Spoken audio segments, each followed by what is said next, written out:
The lie we've been sold about strength. Why softness is the most disruptive business strategy you've never heard of.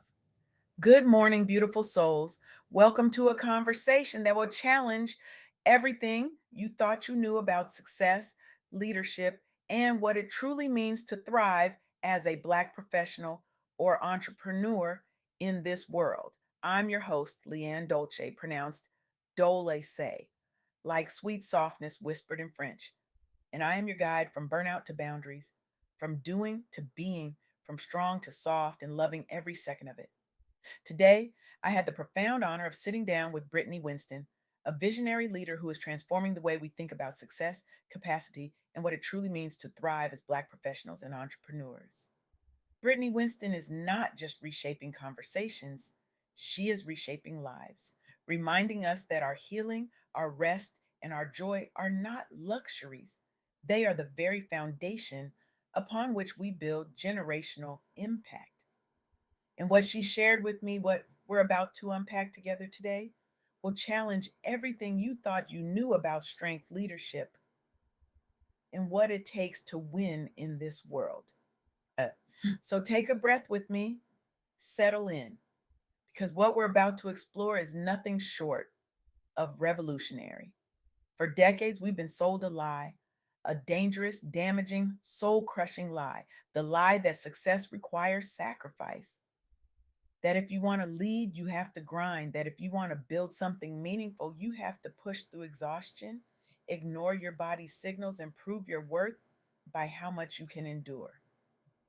And for Black women, especially, this narrative has been relentless. We've been taught that our value is measured by our capacity to carry, to hold, to survive, no matter the cost. But here's what Brittany Winston helped me see, and what I want you to hear deeply today. Softness is not a luxury. Softness is not a personality trait. Softness is a deliberate leadership and business strategy, especially for Black professionals and entrepreneurs. Let that land for a moment. What if the very things we've been told make us weak, rest, boundaries, emotional honesty, community care, are actually the things that make us unstoppable? What if the practices we've been conditioned to see as indulgent therapy, nervous system regulation, saying no without guilt, are the exact tools we need to protect our decision making power, extend our entrepreneurial runway, and build enterprise that don't break us? Brittany Winston shared with me that emerging leadership work focused on Black women is now framing radical self care, community centered leadership, and collective capacity building as core tools for sustainable influence and organizational transformation, not optional add ons. Core tools. This challenges the dominant narrative that equates success with constant grind, hypervisibility, and emotional toughness. Instead, it positions softness, boundaries, and rest as measurable contributors to executive capacity and long term wealth building. And here's the part that might surprise you even more: the very things Black professionals are often told hold them back: caregiving, community organizing, emotional labor, cultural fluency are increasingly recognized as high level leadership competencies that build strategic precision, resilience, and collective power. Rather than being seen as distractions from real work, these forms of care are emerging as infrastructure that allows leaders to sustain impact without breaking down. This is the heart of what it means to be abandon proof, but not broken, rooted in community and care, even when systems fail. So let me share three key insights from my conversation with Brittany Winston. Three truths that I want you to carry with you long after this moment ends. Insight number one: softness is a scalable business and leadership strategy, not a weakness. When founders build their businesses around emotional wellness, clear boundaries, and community support, they make more sustainable decisions, reduce costly mistakes, and extend their entrepreneurial runway. For Black professionals, that means integrating rest, therapy, and nervous system regulation into weekly routines is not being lazy. It is how you protect your decision making power and keep your enterprise standing over time. Let me tell you about Cass UK. Cass is an award winning Black woman entrepreneur, former NHS registered nurse, and founder and CEO of Talicious, a purpose driven business she built while working full time after leaving a secure healthcare career. Cass spent years working as a nurse across Nigeria, Dominica, and the UK, carrying intense emotional and physical labor. She poured herself out in under resourced environments, absorbing the invisible tax of emotional labor common for Black women in care professions. She gave and gave and gave until her body said enough. She survived a life threatening postpartum recovery, a moment that forced her to confront the fragility of a career and life built on overextending herself. As she transitioned into entrepreneurship, she faced the dual challenge of building a company from the ground up while healing from trauma and resisting the relentless pressure to grind at the expense of her health. But here's what Cass did differently.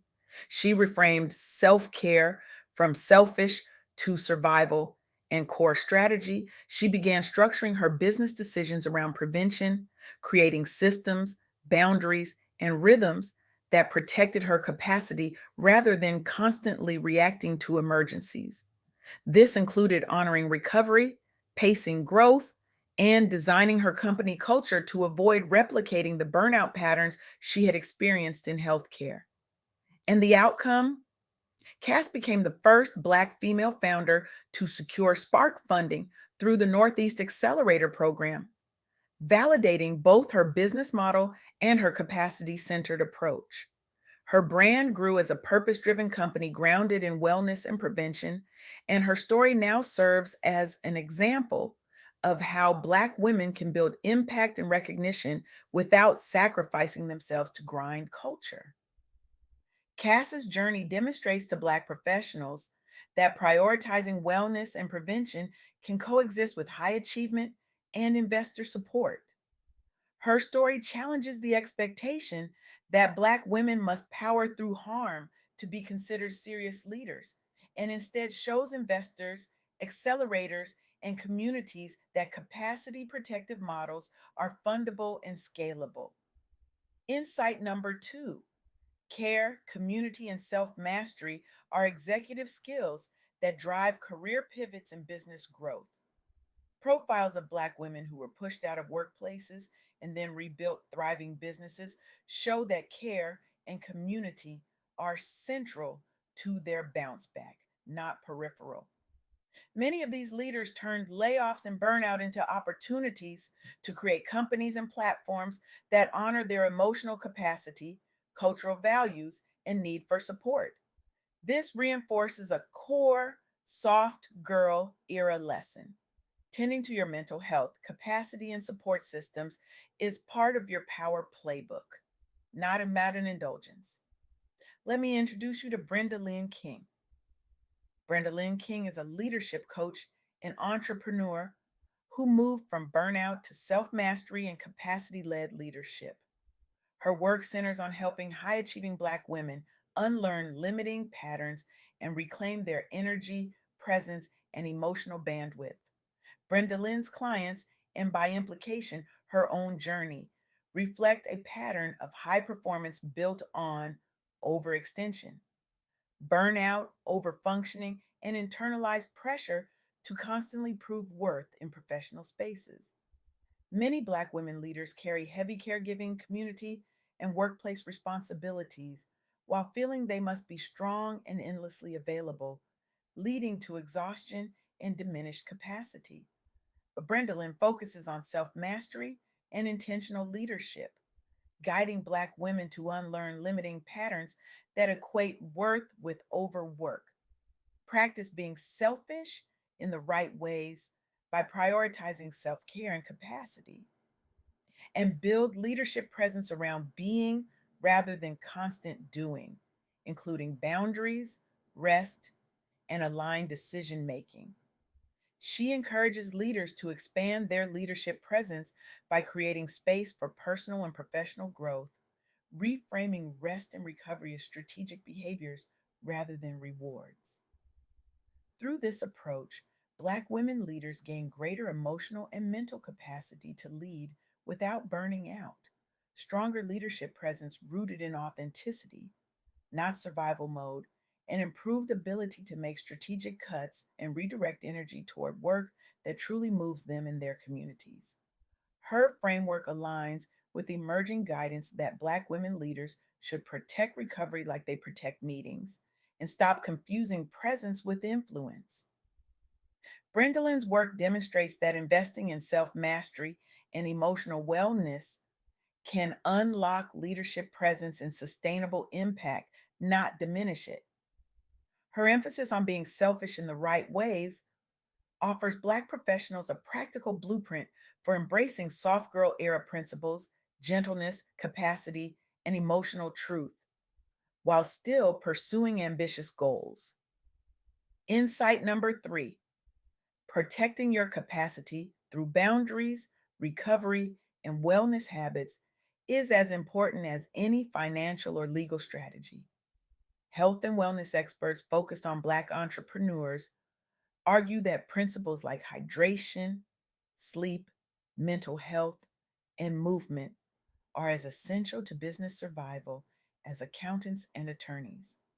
Others urge Black women leaders to schedule recovery time with the same seriousness as meetings and to make strategic cuts that free up energy for what truly moves them. For our audience, the takeaway is clear. You cannot build generational impact on an exhausted nervous system. Capacity protection is a non negotiable part of your business model. Let me share with you the stories of 21 Black women who were pushed out of workplaces through layoffs or toxic dynamics and later rebuilt thriving careers, businesses, and platforms on their own terms. These women experienced job loss, often in abrupt or harsh ways, such as arriving at work for a trip and learning a role had been eliminated. They experienced feelings of betrayal, questioning their worth and whether they should abandon their purpose. They faced structural barriers and bias that treated them as expendable, despite strong performance and commitment. For Black women, these experiences intersect with the broader, invisible tax of constant performance under racialized and gendered scrutiny. But rather than internalizing these exits as final verdicts on their value, the women pivoted into entrepreneurship, launching businesses, membership communities, wellness platforms, and more. They rebuilt careers around their values, health, and communities instead of trying to re enter the same harmful structures. They use care, culture, and community as strategic pillars. For example, creating spaces specifically for Black girls or Black women founders to grow through community, culture, and capital. Let me tell you about Yana Williams. Yana closed a multi-million-dollar company supporting Black girls due to shifting economic conditions and sponsor priorities. She could have walked away bitter, broken, convinced that her purpose was dead. But instead, she returned to her purpose by building the group chat, a membership community helping Black women founders grow through community, culture, and capital. She chose softness, she chose alignment, she chose herself, and Dawn Kelly. Dawn's corporate role was eliminated after 16 years. 16 years of loyalty, of excellence, of showing up, gone. She could have internalized that as failure. But instead, she took business classes and joined support programs before launching the Nourish Spot, a wellness focused juice and smoothie bar in Jamaica, Queens, later expanding to concessions at Kennedy Airport and the US Open. She turned abandonment into abundance. She turned pain into purpose. She turned survival into something sacred. These outcomes show Black women not only surviving job loss, but creating enterprise that center wellness, community, and culture, embodying soft girl era values in real revenue generating ways. Collectively, these stories signal to Black professionals that being abandoned by an employer does not mean being broken or finished. Instead, it can be the turning point where they choose softness, care, alignment, and community as the foundation for their next chapter.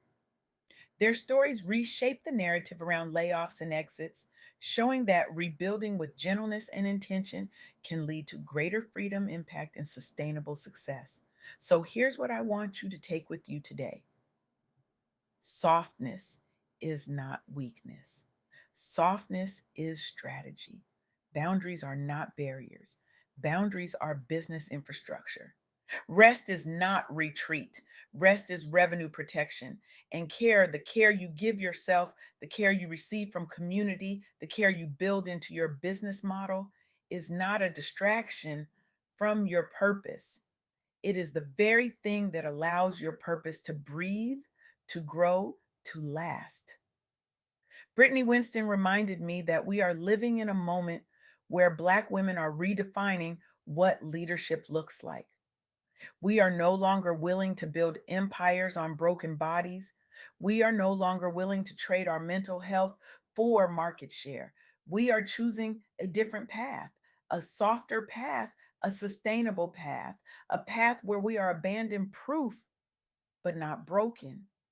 So here's my challenge to you: if your business and career had to be rebuilt from scratch tomorrow, what would it look like if you designed it around your capacity, your healing, and your joy first? And what is one boundary or recovery practice you can put on your calendar this week to start living that version now?